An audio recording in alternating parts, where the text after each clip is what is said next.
What's up mga kamani magnet? Ang asin ay isang bagay na maaaring magtanggal ng negatibong enerhiya at makakatulong upang tanggalin ang kamalasan. Sabayan pa natin iyan ng bulak kung saan ang bulak ay nagpapagaang ng buhay. At syempre kapag may bulak, magiging magaang din ang pasok ng kaperahan.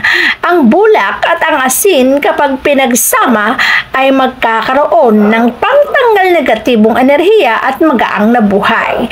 Ilagay lamang ang asin at ang bulak sa gilid ng iyong kama para mawala ang anxiety, depression at kung anumang mga bagay na nararamdaman mo sa iyong katawan. Aalisin ito at tatanggalin upang palitan ng isang bagay na nakatutulong sa iyo. Ilagay din ito sa ilalim ng hagdan upang ang mga negatibong enerhiya na nasiksik diyan ay maaari nitong tanggalin upang ang mga kabutihan at positibong enerhiya lamang ang maaaring pumasok sa ating mga tahanan na magdadala ng magandang buhay sa mga nakatira sa ating mga tahanan. Syempre, huwag mo rin kalimutan lagyan ang iyong kusina kung saan abundance and prosperity ang nandiyan. Dito tayo kumakain, dito nagpapasok ng magandang buhay ang mga taong nakatira dyan.